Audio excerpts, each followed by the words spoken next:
আমার মা যখন মারা গেছে তখন বয়স আমার 6 মাস। আমি তখন কিছুই বুঝিনি, জানিনি। তাই চেকন মোড়লের ছেলে এরশাদ মোড়ল, ওনার বাবা প্রথম গুলিতে মারিছে, মানে 10,000 লাশ ওই জায়গায় মারা।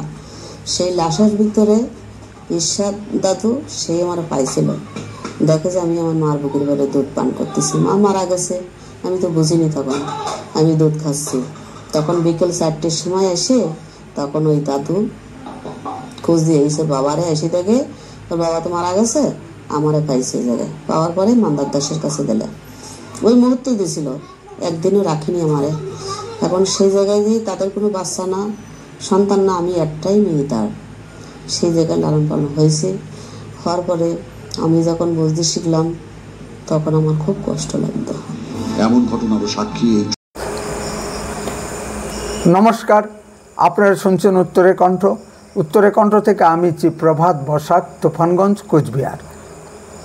আজকে একটি বেদনাদায়ক বিষয় নিয়ে আলোচনায় আসছে। চুকনগর গণহত্যা বা জেনোসাইড 1971, তারিখ 20 মে, মঙ্গলবার, সময় দুপুর 1টা। এই জায়গায় প্রায় 10-12 হাজার হিন্দুকে নৃশংসভাবে হত্যা করা হয়েছিল। বিষয়টি নিয়ে কলকাতার মিডিয়াগুলো বা ইউটিউব চ্যানেলগুলো বিশেষ কোনো উচ্চবাচ্য শোনা গেল না। শোনা না যাবারই কথা, কারণ আমরা বাংলাদেশ থেকে মুসলিমদের লাথি খেয়ে এসে ধর্মনিরপেক্ষ বনে গেছি। আমরা ইতিহাসে 1919 সালের জালিয়ানওয়ালাবাগ হত্যাকাণ্ডের কথা পড়েছি। সেখানে কত লোক মারা গিয়েছিল? প্রায় 1,500-এর মতো লোক মারা গিয়েছিল। যে হত্যাকাণ্ডের দরুন বিশ্বকবি রবীন্দ্রনাথ ঠাকুর ইংরেজদের দেওয়া নাইট উপাধি ত্যাগ করেছিলেন। আর চুকনগরে 10 থেকে 12 হাজার নিরীহ হিন্দুকে নৃশংসভাবে হত্যা করা হয়েছিল। এরা মুক্তিযোদ্ধা ছিল না, তারা ওই স্থানে সমবেত হয়েছিল ভারতে আসার জন্য। চুকনগর বৃহত্তর খুলনা জেলার বাগেরহাট উপজেলার একটি বর্ধিষ্ণু জনপদ। এখানে একটি বড় জাগ্রত কালী মন্দির আছে। এই মন্দিরের পূজারী শ্রী বাদলচন্দ্র চক্রবর্তী মহাশয় এতৎ অঞ্চলে হিন্দু সম্প্রদায়ের খুবই শ্রদ্ধার পাত্র ছিলেন।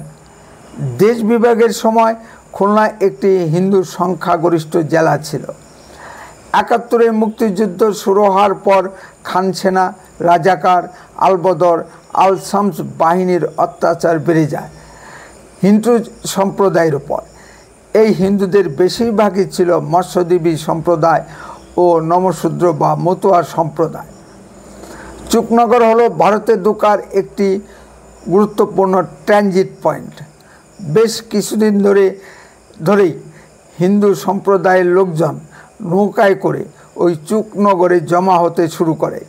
নদী বিস্তৃত খুলনা জেলায় যাতায়াতের বাহন ছিল নৌকো। দেখতে দেখতে প্রায় 20-25 হাজার হিন্দু চুকনগরে জমা হয়ে যায়। 19 মে কালীবাড়ি মন্দির প্রাঙ্গণে একটি মিটিং হয়। সেখানে সিদ্ধান্ত হয় 21 মে তারা সুন্দরবনের ভিতর দিয়ে ভারতের উদ্দেশ্যে যাত্রা করবে। এই মিটিংয়ে স্থানীয় মুসলিম সমাজের কিছু গণ্যমান্য লোকজন উপস্থিত ছিলেন। তাদের ভিতর ছিল ইমান আলী শেখ, জবান আলী শেখ ও দেলোয়ার হোসেন প্রমুখ। তারা হিন্দুদেরকে পূর্ণ নিরাপত্তা দেওয়ার আশ্বাস দেন। মাঠে ঘাটে বাজারে তিল ধারণের জায়গা ছিল না। বাসতলী গ্রামের শান্তি কমিটির সদস্য আফসার উদ্দিনও আশ্বাস দিয়েছিলেন যে তারা যদি ভারতে চলে যায় খান সেনারা কোনো সমস্যার সৃষ্টি করবে না। এদিকে তারাই আবার মেডিকেল ছাত্র লিয়াকত হোসেন গজনবীর মাধ্যমে বাগেরহাট রাজাকার কমান্ডার রজব আলী ফকিরকে সব বিষয় জানিয়ে চিঠি লিখে 20 মে সকাল 10টার দিকে বাগেরহাট থেকে রজব আলী ফকির, সিরাজ মাস্টার, এ কে এম ইউসুফ ও আকিজ উদ্দিনের নেতৃত্বে 15-20টি নৌকায় স্বয়ংক্রিয় মেশিন গানে সজ্জিত খান সেনারা নিয়ে যাত্রা করে। প্রতিটা নৌকায় 15 জন করে খান সেনারা ছিল। যেহেতু জায়গাটি নদী খাল বেষ্টিত জায়গা, বড় নদী বলতে ভদ্রা নদী, দুপুর 1টা নাগাদ হঠাৎ চারদিক থেকে হিন্দুদের উপর আক্রমণ করা হয়। তখন তারা দুপুরের রান্নার কাজে ব্যস্ত ছিল। 2-3 ঘন্টার মধ্যেই অপারেশন শেষ করা হয়। যারা প্রাণ ভয়ে ভদ্রা নদীতে ঝাঁপিয়ে পড়েছিল তাদেরকেও স্বয়ংক্রিয় মেশিন গানের গুলিতে ঝাঁঝরা করে দেওয়া হয়। যাবার সময় রাজাকার ও খান সেনারা মিলে কয়েকশো হিন্দু যুবতী মেয়েদেরকে ধরে নিয়ে গিয়েছিল। পরবর্তীতে তাদের আর কোনো সন্ধান পাওয়া যায়নি। প্রত্যক্ষদর্শীর মতে নদীর জল লাল হয়ে গিয়েছিল। লাশের দুর্গন্ধে কয়েক মাস আর ওই অঞ্চল দিয়ে কোনো লোক যেতে পারেনি। এখনও লোকে হাল বাইতে গেলে মাটির নিচ থেকে মানুষের হাড়গোড় বেরিয়ে আসে।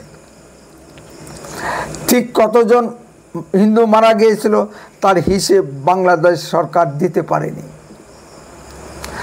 একজন প্রত্যক্ষদর্শী আরশাদ আলী মোড়ল তা দেখতে গিয়ে দেখেন যে একটি 2 মাসের শিশুকন্যা মৃত মায়ের দুগ্ধপান করছে। তিনি নিঃসন্তান ছিলেন।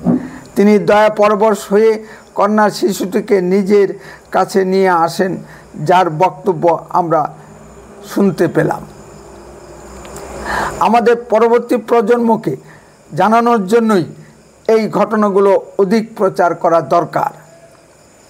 এই ঘটনার প্রত্যক্ষদর্শী যদি কোনো হিন্দু এখনও বেঁচে থাকেন তাদের মুখ খোলা উচিত। ইতিহাসের কালো চক্রে কোথাকার জল কোথায় গিয়ে দাঁড়ায় তা আগে থেকে বলা যায় না। শুধু দর্শক মণ্ডলী, দেখছেন না আজ বালুচিস্তান স্বাধীন হয়ে ভারতের সঙ্গে যোগ দিতে চাচ্ছে।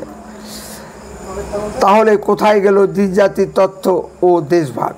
কৃত্রিম জিনিস বেশি দিন টিকতে পারে না, যেমন কৃত্রিম রাষ্ট্র পাকিস্তান টিকতে পারে না। উত্তরে কণ্ঠ তাৎক্ষণিক কোনো খবরের চ্যানেল নয়। উত্তরে কণ্ঠ খবরের ভিতর থেকে খবর বের করে আনে। উত্তরে কণ্ঠ সর্বদাই বাস্তব ও সত্য কথা বলে।